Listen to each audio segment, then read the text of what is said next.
আমার কবিতার বর্ণময় উচ্চারণে অপরাজিতা। কবি চন্দননাথ।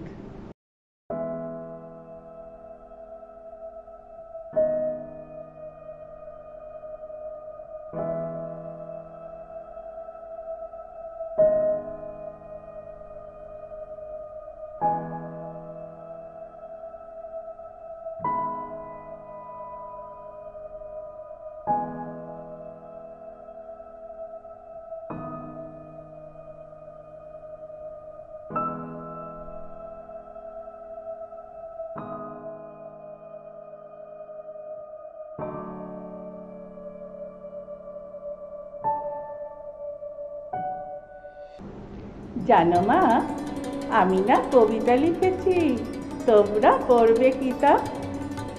মার কাছে গিয়ে খাতা খুলে ধরে ছোট্ট অপরাজিতা। রাগী চোখ মেলে মাতাকে বলেন, মাথা কি খারাপ হলো? চাইপাশ সব না লিখে বরং অঙ্কের খাতা খোলো। মুখ ভার করে গুটি গুটি পায় গেল সে বাবার কাছে। কবিতা লিখেছি। ও বাবা, তোমার দেখার সময় আছে? মুক্তি না তুলে বললেন বাবা, কবিতা লিখেছ? বেশ, পড়বো তো বটে, আগে খবরের কাগজটা করি শেষ। অগত্যা সে গেল দিদিটির কাছে। ডাকলো সে, দিদি আয়, দেখ না কেমন ছবিটা এঁকেছি ছোট্ট এই কবিতায়।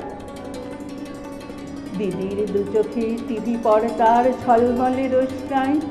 বলল, কবিতা তুই লিখেছিস? কবিতাটা ওটা ছাই।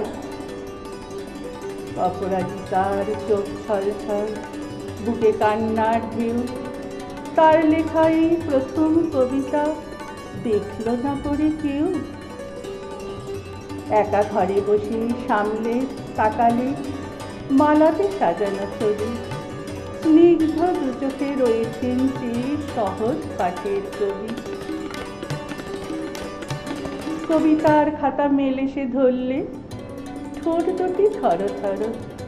বলল, ঠাকুর কেউ না পড়ুক, তুমি এ কবিতা পড়ো। কি জানি কি করে কি যে হয়ে গেল এ কথার সাথে সাথে রবি ঠাকুরের মালা থেকে ফুল পড়ল সে কবিতাতে। মনে হলো তার সামনে দাঁড়িয়ে বুঝি রবীন্দ্রনাথ, মাথার ওপরে রাখলেন তার আদর মাখানো হাত।